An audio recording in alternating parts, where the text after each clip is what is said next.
love to talk about games. I know we're all in that boat. Here you go. You got four. It was until right I here, opened the show. Did y'all try Blueberry and not like it? And also the effects themselves. I've seen a few more than most people.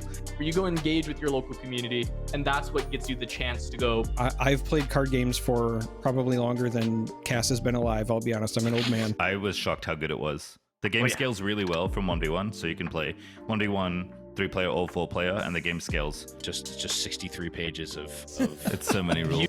the times at the local game store. That is what you remember. The Summoner Skirmish that they talked about at specifically Dave's TCG here, very real place that totally exists. You can just have everyone pick a deck and play a 4-player game, and they feel good in that environment, as good as they do playing 1v1. It just does everything for me. It's so fun. So far. As far as I understand, the plan is that the trial decks will be free. Yeah. Just hit it natty, Blev. Yeah. Hit it natty. I just like I love the cold open. Well, this is a cold open now at this point, no? This is We've a cold just open. made a cold open. We'll have to see if this makes Leave this in. Definitely leave that part in too. All right, just go.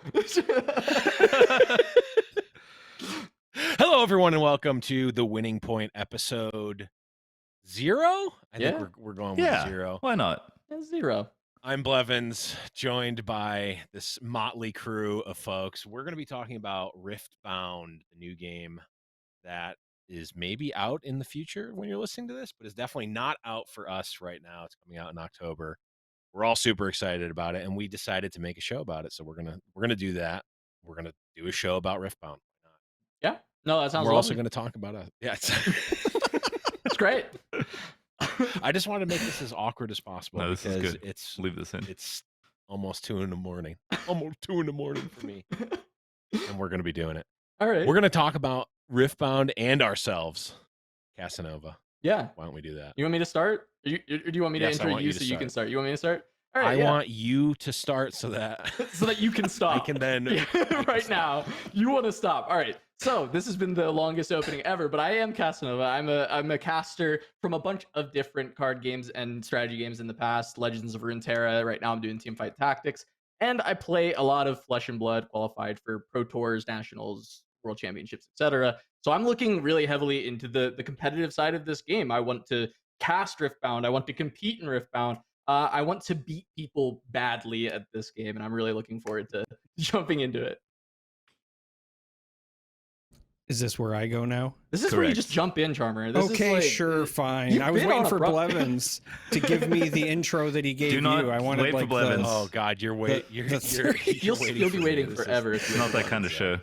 Oh, fair enough. All right. Well, if you're not familiar with me, my name is Derek, but I go by Charmer. You probably know me from Legends of Runeterra coverage, but I've also covered a lot of digital card games, Elder Scrolls Legends, Artifact. I've done physical card game coverage as well, most recently Flesh and Blood and Star Wars Unlimited. And I am just really excited to play another card game. That's really all it comes down to. And I'm Pastry. I'm probably best known as being a League of Legends commentator, but I've played Magic for 25 years or so of my life. I have big background in esports, so I love the competitive side of gaming, especially learning how other pro players think. And I also have a YouTube channel called Hungry on Plane, where I cover the history of competitive Magic. So excited to bring my Magic and Rift and League of Legends backgrounds together on a League of Legends card game again, because I've also done Legends of Runeterra coverage. And now, Blevins, this is where you go. Okay, good. We've all done Legends of Runeterra content. Yeah. That's kind of mostly how we know each other. And that's probably where you might know me from Legends of Runeterra content. Whether it was the podcast or casting seasonal events and other things. That's what I did mostly in Legends of Runeterra. And more recently, you might know me from the 3 people watching this from the old Whatnot stream on Whatnot, opening card packs for people.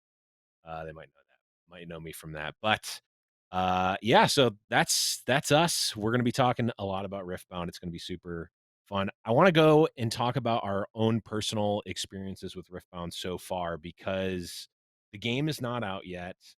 We have the trial decks, which we're going to be talking about a bit later on here. But Casanova, what has been your personal experience with Riftbound so far, and what are you excited about? Hey guys, it's Sam, the producer, and this is our very first show ever doing this before, and I just want to spend a quick second and tell you to hit that subscribe button on whatever platform you are listening to. This is the first time we're ever doing this, and we're really hoping that you like it. Feel free to give us any kind of feedback in the comments below, and we hope that you enjoy this.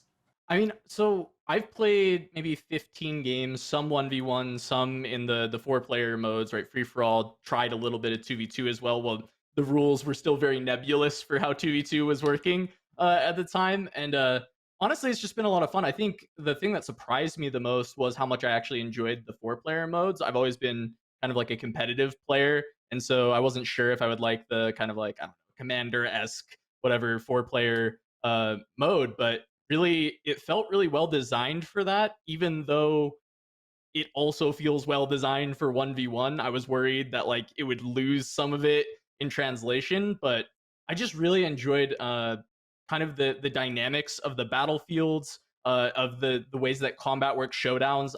We'll get more into the weeds of those, but I felt like it felt like something brand new. It didn't feel like I was just playing, oh, this is kind of like this game. It was, this is Riftbound. This is a new card game. This is a new experience for how it works.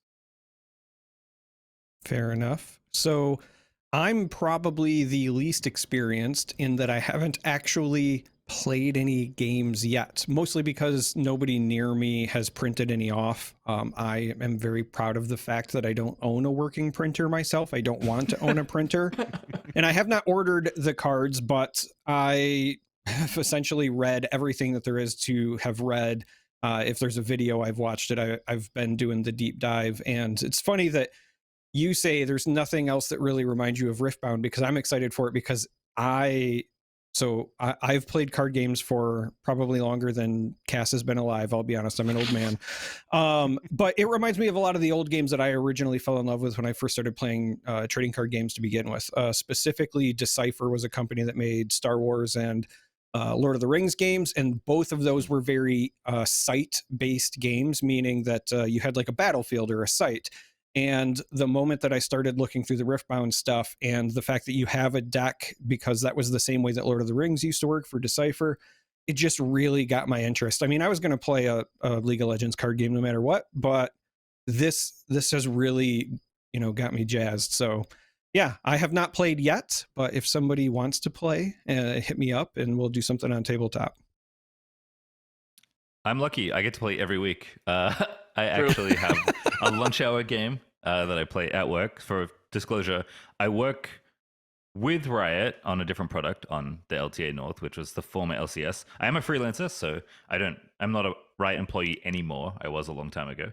But I try and sneak in as much Riftbound as I can. I probably played like 15 or 20 games with the trial decks, which most people have seen since Macau.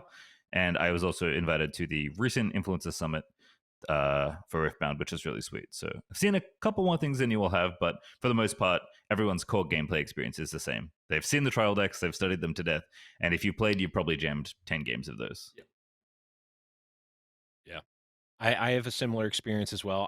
Unlike Charmer, I mean, I also don't own a printer, but I did print out nice proxies of the trial decks so that I could, for the express reason to demo the game.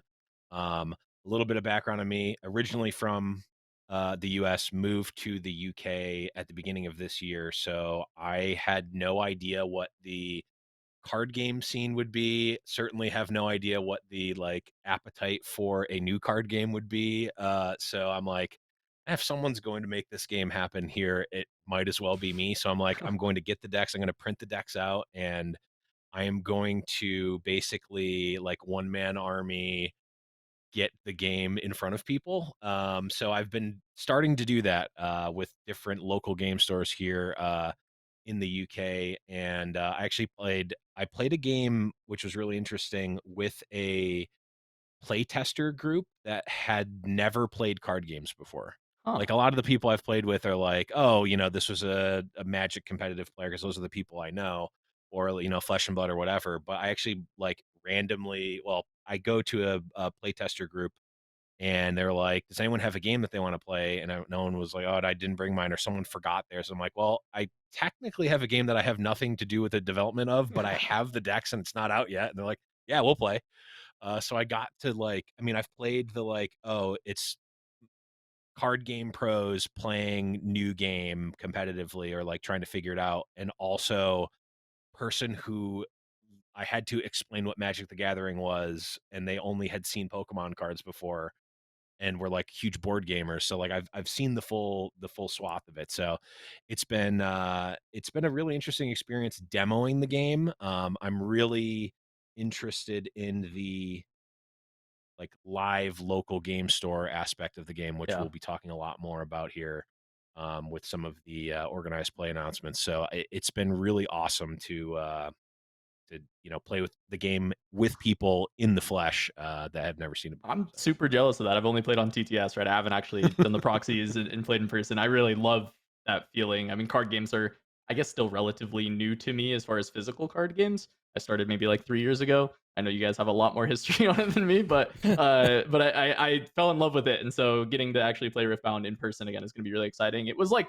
the one thing missing from Legends of Runeterra, really, was that in-person aspect. I agree on Yeah, multiplayer, by the way. I was shocked how good it was. The game Oh, yeah. scales really well from 1v1, so you can play 1v1, 3-player, or 4-player, and the game scales basically exactly the same, perfectly. But I was shocked how fun multiplayer was. It was like a nice mix of sweaty and silly, which Oh, yeah. is a good time.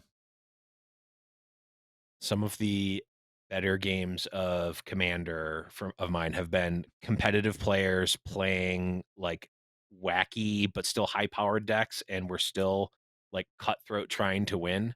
But it wasn't quite CEDH. It was like, oh, these are just high powered decks, and under no circumstance am I going to let my buddy do his combo or like try to win the game.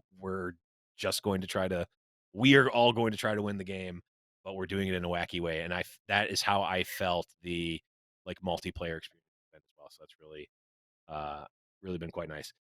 Speaking of the game, we got the full rules document. The What, full. So We got many rules. 65 pages, 68 It is pages? 65 What is pages. It? Yeah. It is It's a lot of 65 because I'm Yeah. about halfway through. It's actually open in another tab right now. I read about 62 of the pages so far. I got the last 3. They're mostly keywords. I skimmed them as I was going, which is cool, but I had seen most of the keywords, so I was like, oh, nice. It was like mighty showed up as a new, like a keyword that basically meant the same thing that like Volibear's ability had in the past, where 5+ power, and I was like, oh, that's kind of neat. But there's a lot of good stuff in there. I don't know if anyone had specifics that they were digging into. I really found it cool to find some Easter eggs in there. There was like a Dr. Mundo card reference that I'm looking forward to seeing if Mundo's in the set. And then also there was a new Yasuo potential partner that was shown as potentially existing, but they're all like, maybe this exists. They haven't revealed the actual card. It's just in the text somewhere. Yeah, it's always fun. Like I am the de facto like, oh, we got a new board game here, Blev. How do we play this board game? Like that is the like of my group of like friends and family that I play board games with. They are like, oh, here we don't know. This game looks cool. Explain to us how to play it. And I'm like the scour through the rules, understand it, and then try to translate that into not so crazy game speak. So I love rules documents like this, and it's like always trying to think of the weird corner cases, and like competitive players the same way. Like, oh, this says this, and you might initially think this, but actually, this is how it works, and this is how I can gain an edge. While I'm playing against other people who might not know those rules or might not understand the intricacies of it. So we have the full document. I pulled out a couple of things that were interesting to me just because it's like, okay, this didn't occur to me. And this one here is units can't move to a battlefield that already has units from 2 other players present, which Yep. seems quite obvious to me. It's like, well, when you fight at a battlefield that just resolves, so why do they even need to explain this? Does anyone have any idea of why this is a specific call out in the rules? This is from multiplayer, right? Because that's the Yeah. only time it would happen. I think this is just to prevent corner cases where units can get moved at different speeds. Oh, It's like okay. spells allowing you to move stuff. I mostly, I would assume. So like you're not actually able like to move in. Yasuo. Yeah. Um, Yasuo's speed, I think. Well, actually, I don't know if the speed has changed on him. That definitely gonna have to Yeah, read that- into that. But So that that's one another would thing not with- have worked at a speed in which you could do it during a combat. So It does not. Right. It's the same. That was another one where like printing the cards out at a certain time, which was basically right after the Macau Open, is still good for demoing the game, but also like a bunch of the cards changed or the rules changed, Yeah, and yeah. certainly the art of the cards changed. Yes. I don't know where this is in the rulebook, by the way, but my favorite multiplayer rule is that in multiplayer, when you go to a battlefield and a showdown starts, only the players involved in the combat can participate unless you invite a player in. Yeah. And you invite Yeah. players in priority order, which is really funny. So they can't help unless you ask them to. Does But if you Does ask the them, they can resolution screw go you on over. the stack? yeah, Yes, Does it's the there's a asking go priority. on the stack? Yeah. When you're like, I'm using an action to invite, and then does the other person like they then have to respond accept or not accept? Yeah, they can say no or yes. yeah. No, but Interesting. there's Basically, you a- invite them and they decide. But if you don't invite them, they can't Right. join, which is very as of funny. now, no counter spells for denying someone accepting their invitation. Correct. no spells you can put on the stack to deny it. But I thought that was a fun part of multiplayer where there's a bit yeah. of politicking. Yeah, it's great. Yeah. So this was another one that I pulled out here, and for the listeners, I'll read it out here. This is Rule 538. If a card that initiated the chain, and forgive me, we're not going to go over all the rules. Like, No, we're feel not. free to No, read the rules the thing, document. So honestly, if you we're going want. to reference stuff. Yeah. Also, like, I'm imagining a lot of people that are listening to a Riftbound podcast probably know the game at some level, and there's plenty of resources to learn it. If not, this is not one of them. If the card that initiated the chain was a permanent, no player receives priority before it resolves. So that means like if a card on the field initiates a chain, you can't respond to that. Yep. You just resolve it. Yep. Yep. This is Which actually is- quite similar to how showdowns work as well.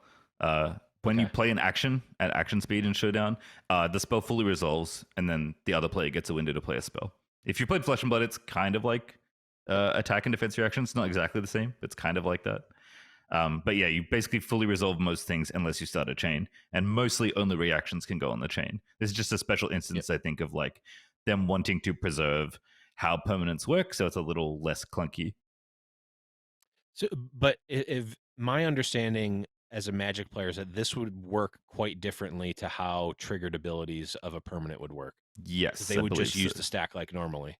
Like Ristic Study, trigger goes on the stack.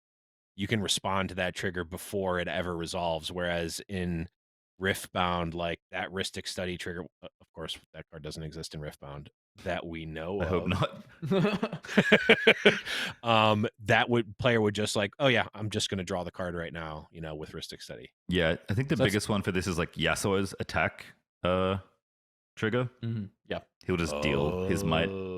Just Straight does up. damage. Yep. Yep. It's That makes- in general speeds in yeah. the game are like simplified, so they give you enough room to interact, and the interplay actually is really good. I was shocked how good it felt to interact as a longtime Magic player. It was like way less complicated than a Magic stack, but still felt like there was lots of push and pull and lots of opportunities to try and outplay or bluff your opponent. But Mhm. in general, the rules are very set, and like they don't want you to do too much stacking and thinking. They just kind of want things to operate very fluidly, and then you have certain windows where you can do stuff. Yeah, and it was like reactions felt really good to play, and that's because because of that back and forth, and that's where you kind of get to live in that back and forth. So finding opportunities for that. I mean, we were talking a little bit about priority in the stack, and I just wanted to bring up that I thought it was really cool that it felt like defenders get like there's almost like slight advantage with the priority windows. Like when a showdown starts, it's like when I attack goes on the stack, then when I defend. So your when I defend will actually get to resolve first. Yep. It's especially good for like Reaver's Row, the battlefield that lets you retreat, right? That's a big one. But also after that, the player who initiates that combat or starts the conflict on the battlefield, they'll have priority first. So they'll have to reveal any spell they're going to do before the opponent has to. You can obviously like open pass, but they could just pass back, right? So I like the little bit of kind of defender's advantage because I did feel that defending is way harder than conquering on average. So it makes sense that it's like does that, and it feels really good.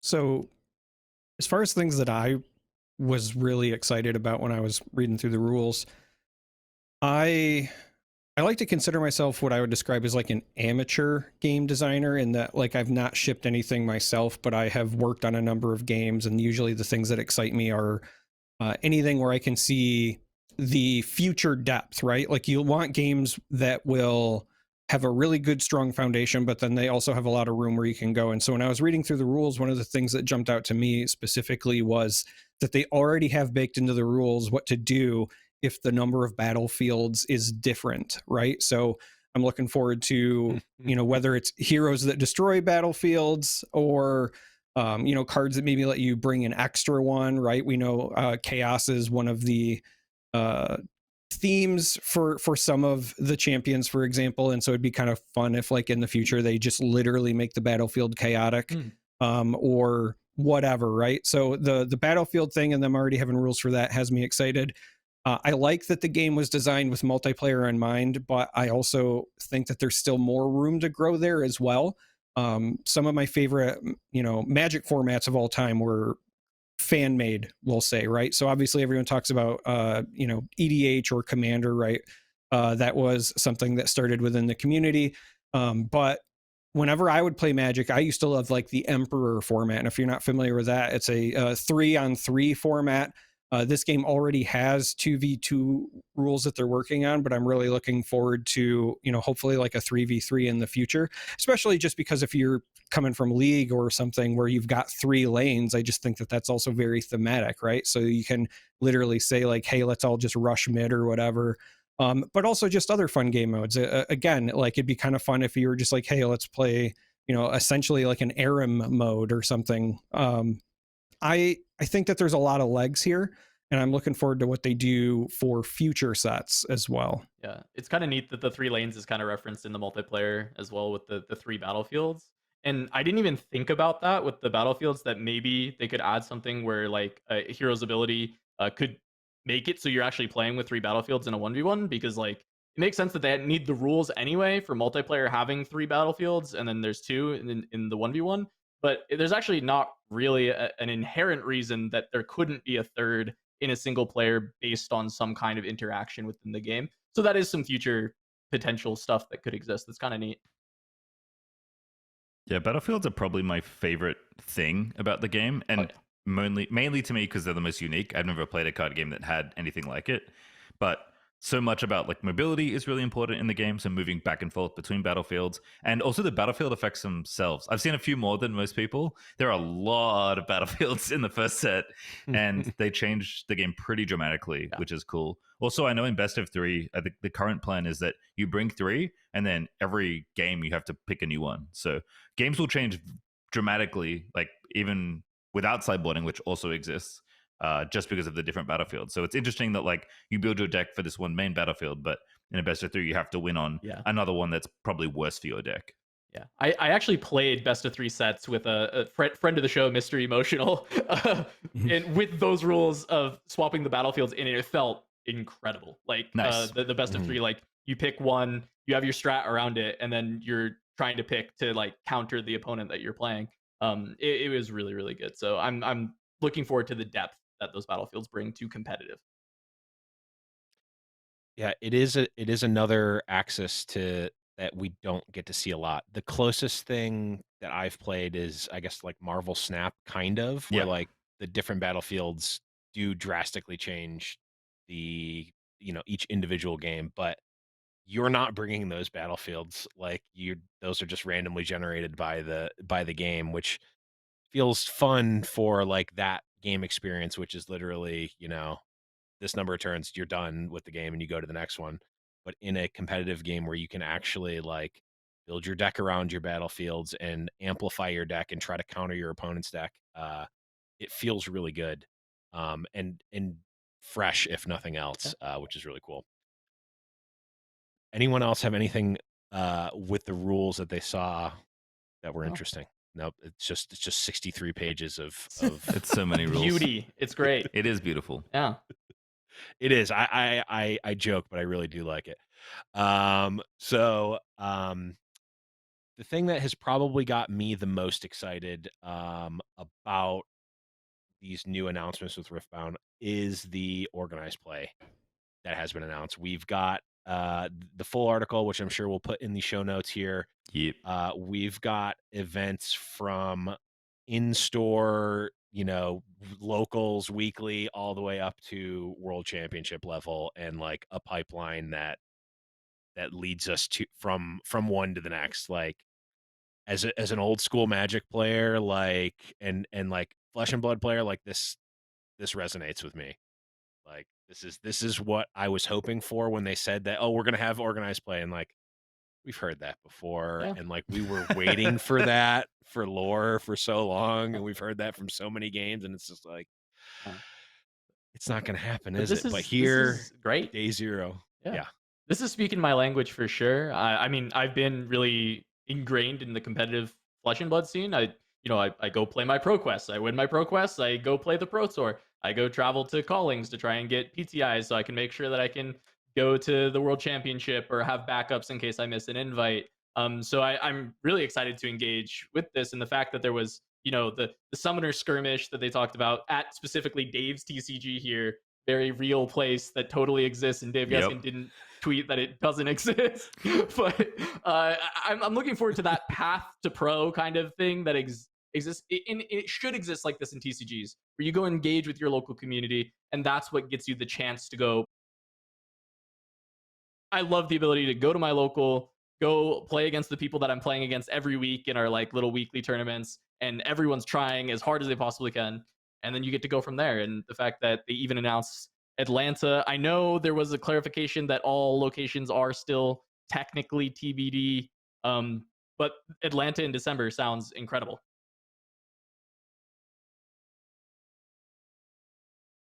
Yes. Yes. Love covering them. I love covering the stories in them. That's been my esports career in League, and now my YouTube career with Magic. I do like the system in general. I feel like it feels like it has the grassroots energy that everyone loved about Magic, that people love about Flesh and Blood currently. And I'm mostly just happy that they have people who care about this now and are giving us info now and are building something out with very clear dates of like, hey, we're going to have this by then. We do want to support this. We want this to be big. And I'm very excited to see what events look like at all levels. Mostly as a spectator, but maybe I'll get some games in. We'll see. So this is very exciting, but also I'm going to be honest, not that much of a surprise for me. So a little bit of a kind of peek behind the curtain, because I also do coverage for Star Wars Unlimited. The person who helped found their organized play structure, his name is Josh Massey, and he now works for Universus, which is the North American partner for distributing Riftbound. And I don't know how involved that, Josh is or is not, but when I look at this, it's almost a carbon copy of what Star Wars Unlimited has been doing. And given that game, I don't think intended to be as competitive as it is when it launched, and the fact that it has been booming, I think that this is a good model to copy. And that's exactly what it is. Store showdowns are your summoner skirmishes. The planetary qualifiers are the regional qualifiers, so on and so forth. It's literally almost a 1-to-1, but I don't think that's a bad thing at all. Yeah. If something works, just do it.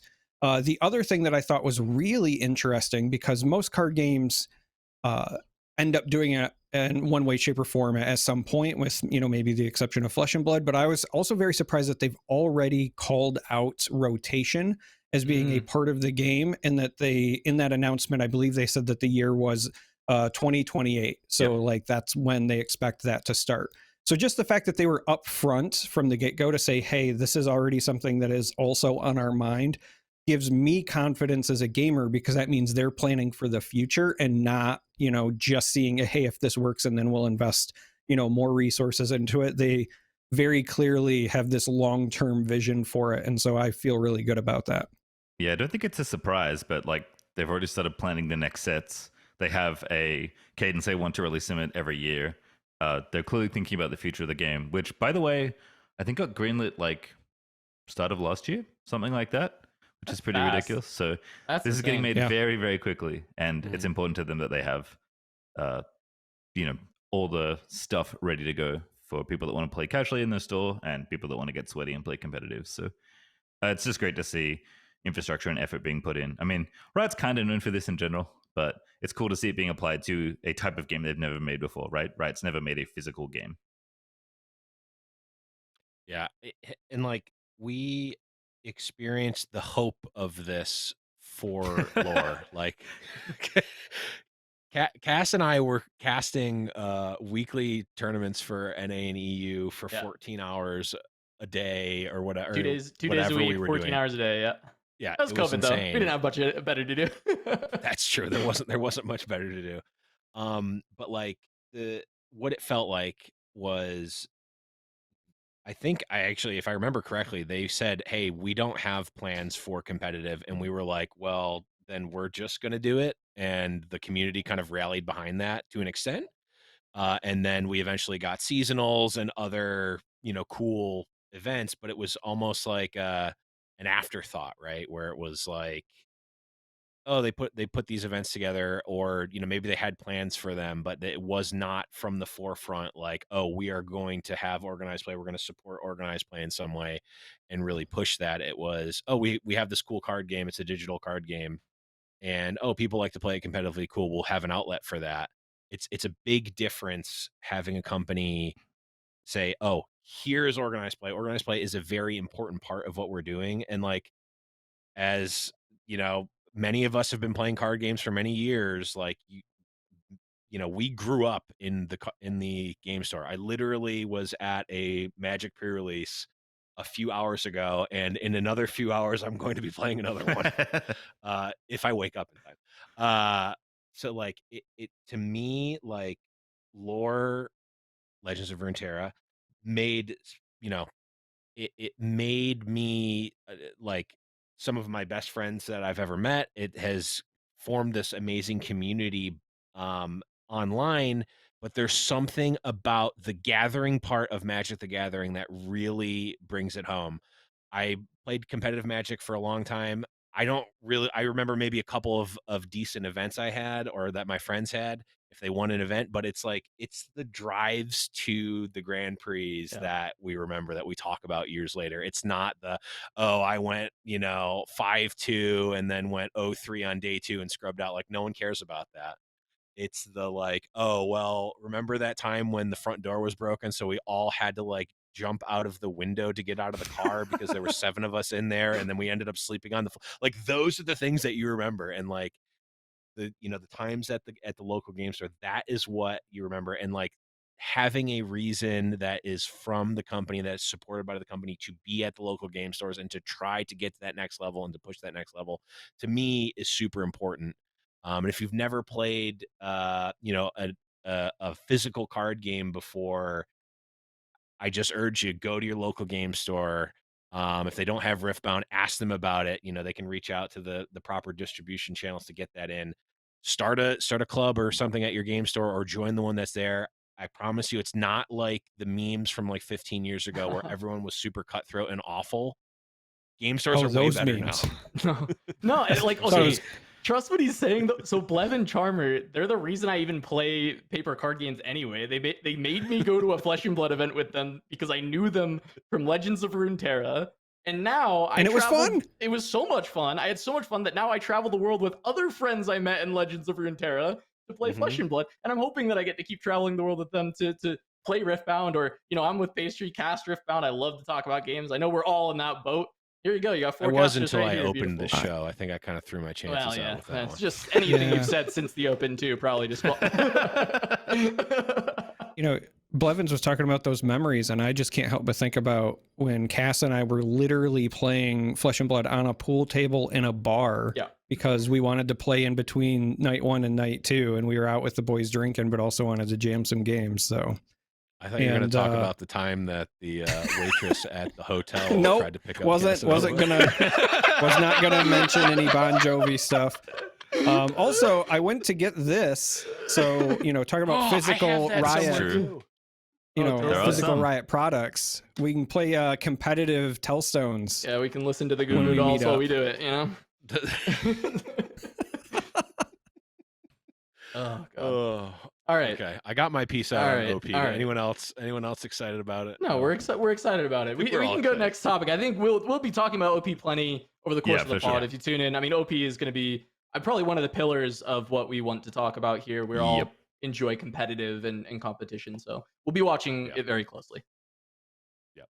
We have alluded to the trial decks that came out. Well, at least publicly, were released at the TFT Open in Macau earlier this year.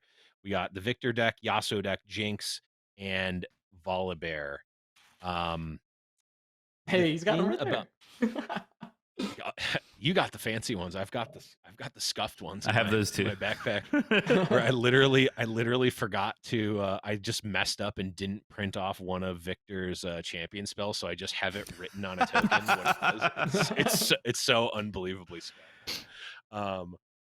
But the thing for me that really stuck out about these decks, for an intro level product for starter decks, that I mean, I don't even know how tailored these were into. I mean, they were obviously designed to have an interesting experience, but like, if you've ever played any card games, the intro decks are generally very, very basic. Yep. And like Magic intro decks are like, here's a bunch of creatures, and like here's a blue spell that bounces a creature, draws a card, and a green spell that gets you a land. And it's like, okay, you've got amalgamation of generic cards of these colors versus amalgamation of generalized cards from different colors, and they kind of just bash up against each other.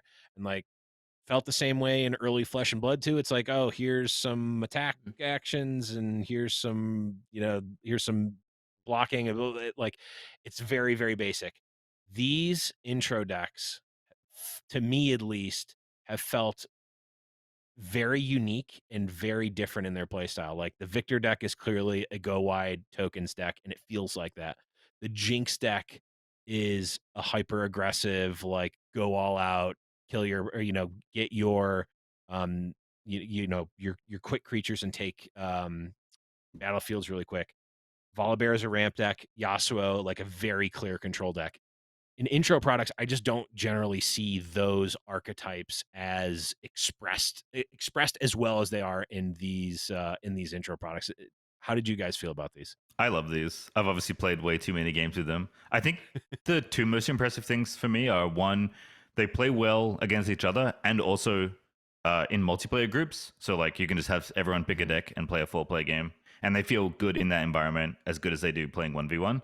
The other thing, and don't quote me on this, but I believe these are intended to be given to stores as things for them to give to players that are interested in playing the game.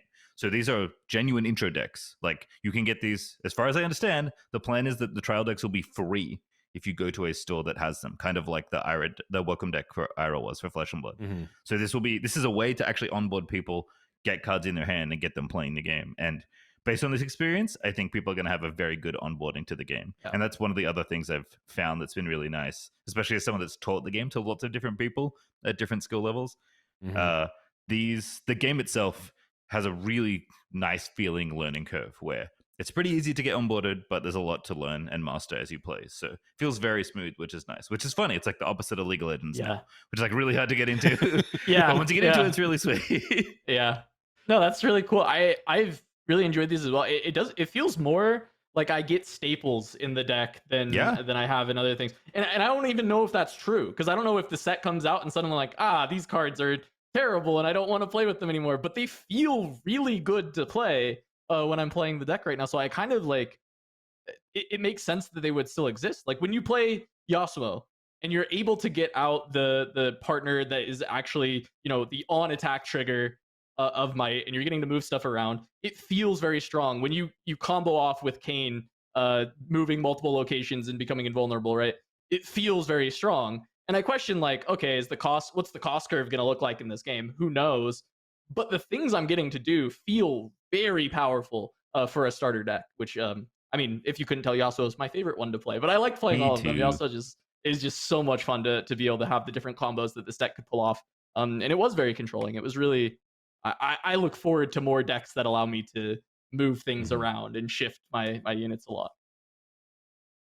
I'm glad you mentioned the cost curve part because I know we've technically moved on from the rules, but one of the things that also just really jumps out to me about this game is that you've got the costs that you're paying, but then also the kind of like burning of a rune, right? Where you're placing it on the bottom of your deck as an alternative cost for some of your more powerful cards. And that means that resource management is just going to be really unique for a game like this.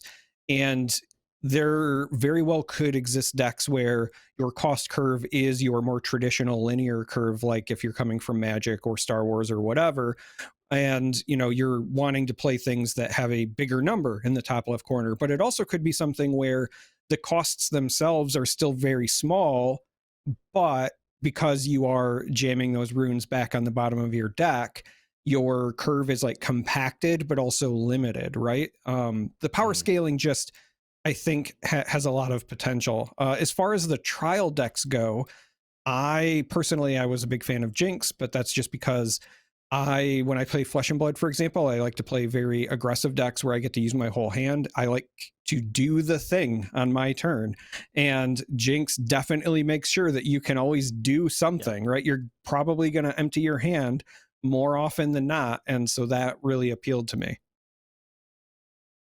Yeah, like again, like I go back to Flesh and Blood, like early Flesh and Blood. Like, don't get me wrong, love the game. Like, it's a really well designed game. It's a super good game to play competitively. But like when you played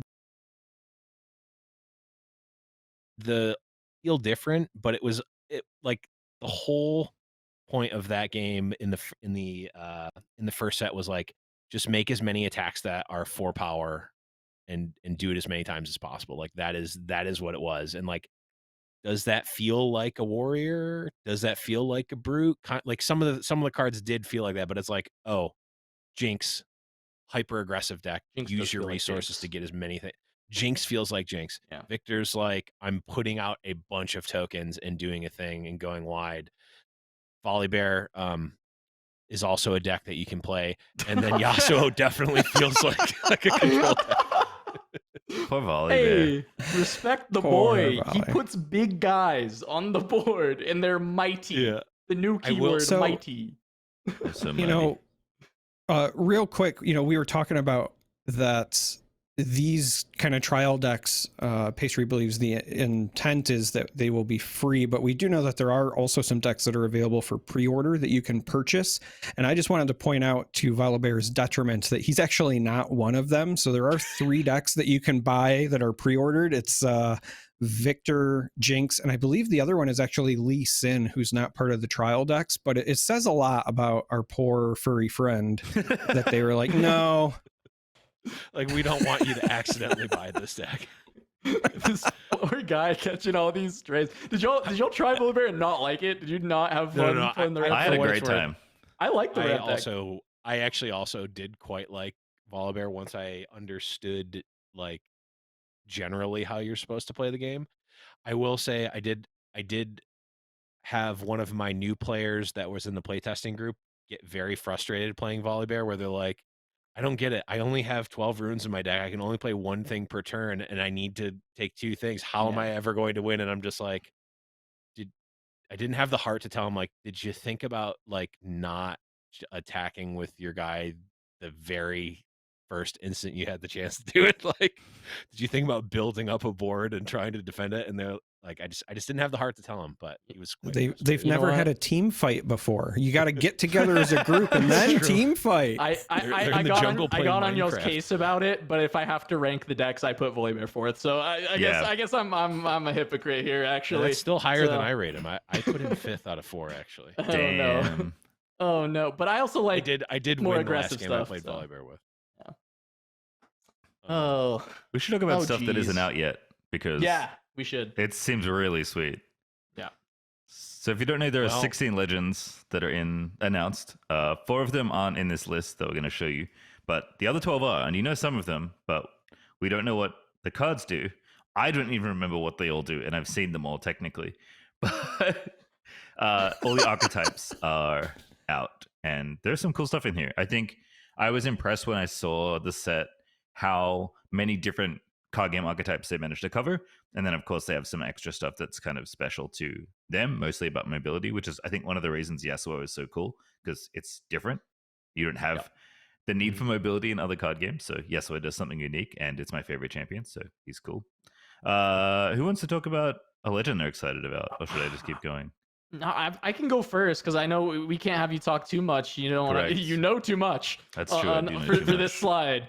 But it's weird for me to want to say a legend that like I've already been able to play with Yasuo being the one I'm most excited about. So I'll kind of go like second most from there because I think the mobility it just does everything for me. It's so fun so far. But I will say I look at Ari and I feel like that is kind of talking about utilizing the hidden mechanic a lot. And even though there was only one hidden card in the like trial decks, so it wasn't very hidden. Even though everyone knew what it was, it felt powerful. You felt strong doing it. And I'm like, okay, so if my deck gets to do a lot of stuff with hidden, I feel like that's really fun. And it's crazy because I was in Legends of Runeterra, I was known for this burn archetype that I made with some friends. I've been an aggro player. My success in Flesh and Blood was on mostly Aurora, which is an aggro deck. I love aggro, and I'm saying like 2 control decks is what I'm looking forward to playing in this game. And I think it's just how unique this game is to me. It just feels very different, and control is really appealing with the battlefields. It looks really exciting. So yeah, just to quickly recap: Kai'Sa, Volibear, Jinx, Darius, Ari, Lee Sin, Yasuo, Leona, Teemo, Victor, Misfortune, Set are the 12. Then there's 4 in that Proving Grounds box we saw. Garen, Lux, Annie, and Master Yi. All right. So I'm going to piggyback off of Cass because he stole my thunder. Ari was one of the ones that I was absolutely most excited about. And then Teemo, believe it or not, is the other one. So first, I want to just kind of read the descriptors that we have for them, and then I'll explain why they're my choice. So the stuff that was revealed that says for Ari, take over the battlefield, draw in unsuspecting enemies to crush them. Then there was another article I saw that just had her blanket labeled as holding battlefields. Teemo was described as trap deck with direct hidden cards, including Teemo himself. And then again, that other article I saw just said hidden/trap for Teemo. But the thing is with the hidden mechanic, like you have to also have control of the spot to play your hidden card face down. Right. So what they both have in common is that they seem like the champions that are going to be played around controlling battlefields. And given that you can't get your 8th point, aka the winning point, self-plug, you have to do that either through control or getting all 3. But I already kind of preemptively like the idea of focusing on decks that are built to hold something so that you can get that winning point perhaps a little bit easier. The early points might not be as plentiful as, say, like a Jinx deck or something, but when you get to that like nitty gritty end game state, I want to play the decks where I think I'm going to be able to pull that off. And that sounds like those 2. I can't wait for you to see Teemo's Battlefield. I obviously can't tell you what it is, but it's so sick. If you like this mechanic, you'll like the Battlefield. So hopefully we'll talk about it when it gets revealed. All right. Yeah. All right, Blev, what are you looking at? Okay, it's quite easy. I'm a simple man. I see a Darius. I play a Darius, even when he's like the basic champion in lore. There were still times when he was played. There were still times when he was played. Also, if they ever make a Dunk Master variant card in the as a chase rare, well, RIP my wallet. It's over for you. Yeah, it's over. Also, like it's saying play 2 cards a turn. I mean, I already have a play set of Corey Steelcutter, so they're going right in the Darius. It's great because it says he's like raising an army of the Noxus Legion in this article, which the mechanic Legion is if you played a card that turn, it gets reduced. I think usually it's reduced by 2 or it's reduced to 2. I mean, I'm do sure something else. You do something. Yeah. So if you've done something, do something else. You get an extra thing. Yeah. It turns out that multi-spelling is usually pretty good in a card game. Seems good. My one was, well, it's funny. So at the influencer event, I saw Kai'Sa in one of the presentations. I was like, oh, I'm going to build this. This looks ridiculous. And then I saw Ari. And I was like, oh, Guess I'm playing Ari. Obviously, I can't tell you what she does, but Ari's legend effect is maybe one of my favorite in the game, and it's very simple. And her whole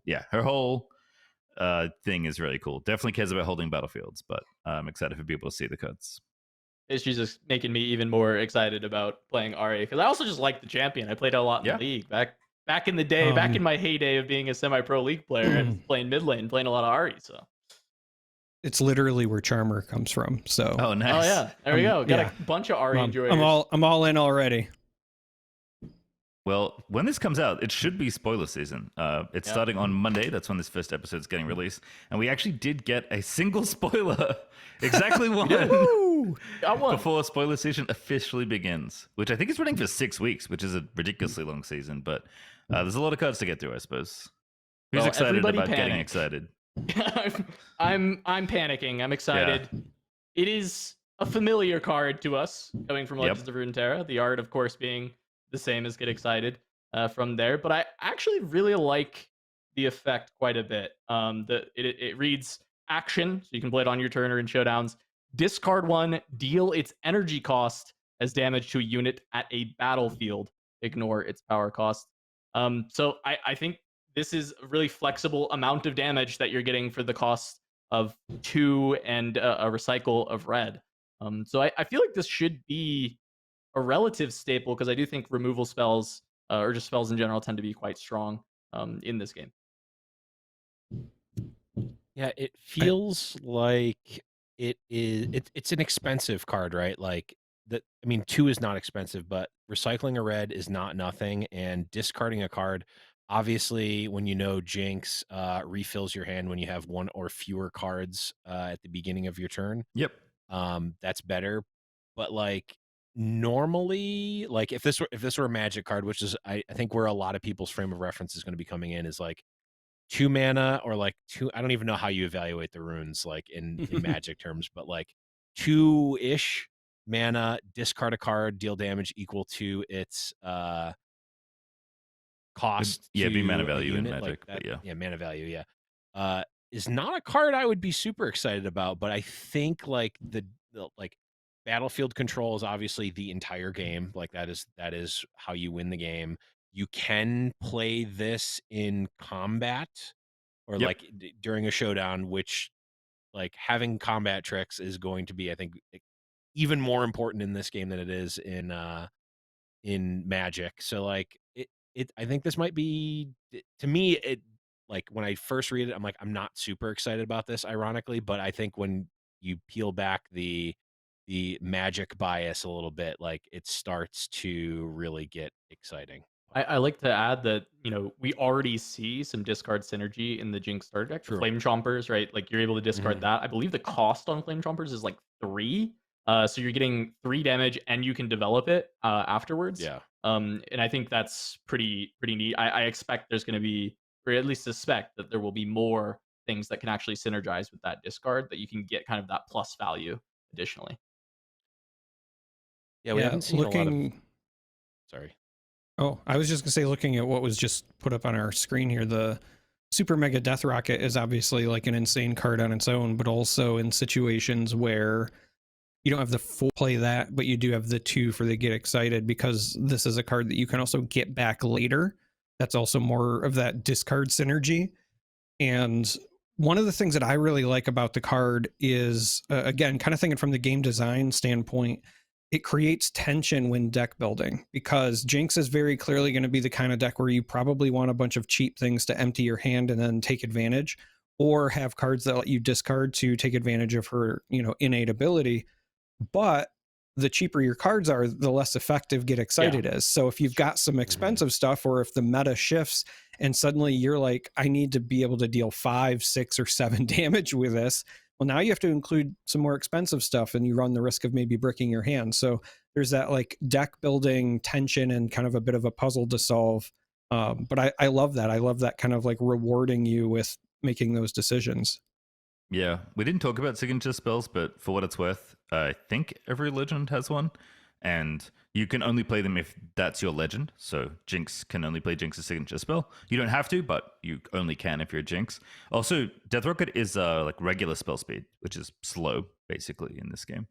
So you have to commit the rocket early, but you can discard it to get excited to deal 4 and then pick it up later when you conquer, which obviously is something Jinx wants to do. So Get Excited seems like one of those cards that is very staply for the archetype, but I do like the idea of like, is a mid-range or slightly bigger Jinx deck going to be good if the meta's threats are much bigger than a smaller burn spell would need? So it's cool to see the deck building tension. Also, can we predict the future and like when the Atraxas and Gristlebrand's of the world of Riftbound come in, that we're going to be using this as a reanimation discard outlet? Or We can only reanimate a rocket currently. Reanimate Yes, it that to is our it. hand. That's what we've got. I'm yeah, scared. but once we start getting Shadow Isles champions, I mean, Yeah, certainly true. there's going to be some sort of reanimation, That's right? true. I mean, possibly. See, I can make all these bold predictions because I know nothing about No, the but stuff that's not been also to be revealed. fair, Blev, you call that out. Shadow Isles, they start playing from we get to play from our trash and stuff. That's where I'm going. I'm leaving Ari in the dust. I don't want to play with that anymore. I want to play the one where I get to play from my trash. I am the degenerate that likes to play from zones that are not my hand or deck. That's where I want to play. Bring me back to Chain, please. Like, So that is great. I'm really looking forward to that. It's cool to see the new card. We have plenty more spoilers. That's going to be one of the main topics for the coming weeks for the podcast. Until there's like even more to talk about from there, but certainly that is going to be our main topic. I'm sure. I know Blevins, you're talking about doing some nice shorts, making sure we're covering it and talking about it. That's the main thing. That's it. Cards. Yep. We like Like I cards. said, We like cards on there's the channel. 6 weeks of spoilers, so expect at least 6 more episodes. And we'll see what happens after that. And then we're done. And then that's it. Oh, All right. okay. Well, I think we've gotten through an episode. What a treat. What an absolute treat. In all seriousness, this has been awesome. Riftbound, for the public, myself included, started as like an errant tweet from like someone saying that there was going to be, I think I got it from Yoast, actually. I think Yoast like posted it to me, and it was like, oh, there's going to be a League of Legends card game in China only. I'm like, guess I'm learning Chinese then. All right, buddy. Here. Like, it's time to learn Chinese. Yeah. And now we're here, full English release, imminent, well, in the next few months. Organized play announced, and excitement out of the roof. So Cass, I'll start with you. Any final thoughts before we head out here? Just grateful to have another Riot card game to sink my teeth into, and especially because it kind of brought us back together. Yeah. Longtime friends in lore that just occasionally talk about card games with each other, and now we get to do a podcast together. I'm just really looking forward to it. It's a lot of fun, and it's my first podcast, so I'm going to learn a lot from all of you guys. We've done this That's a lot right, you're before. not a podcaster. Yeah, I'm not a podcaster. I guess I can go next. I don't know if it's a final thought, but it was something I had while we were having our conversation, which is I think I've been spoiled by other games recently, and they have really cool accessories.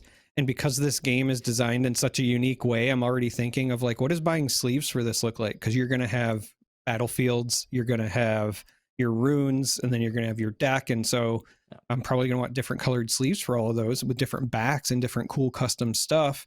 I don't know.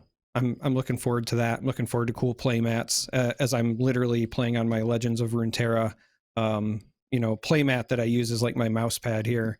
And just an excuse to put more Riot stuff in my backpack. For me, I would say I'm very excited about this game. And if you're excited about this game, you can learn very quickly. There's plenty of YouTube videos out there. There's an entire rules document. There's a little like how to play section that recently got announced. And people will be talking about this game a lot because cards are going to start getting spoiled once this episode drops. So if you want to learn how to play Riftbound, it should not be very challenging for you to learn, even if you're only online. So highly recommend learning how the game works. It's really, really easy. I've taught so many people that have never played a card game, and I'm shocked how easy it is to onboard them. So if you've been on the fence about playing a card game, but you like League of Legends, you should play this one. Yes, Right. and go to your local game store. And go to your local game store. Absolutely. Go to your local game store. Go to your local game store. Go Local game to store, the please local sponsor game us. store. We can tell them to go to your local game store. We can tell them to go to your local game store in local game area where store is located, and Riftbound organized play will be started hopefully sooner rather than later here. But I think that's going to be it for the Winning Point episode 0. Getting the rust off for me, at least. It's been forever since I've been in front of the You did camera, great. and it's also 2:30 in the morning. You did Go to okay. sleep. We're gonna we're gonna leave it at that. We are us, and we'll see you in the next one. Bye bye. Bye.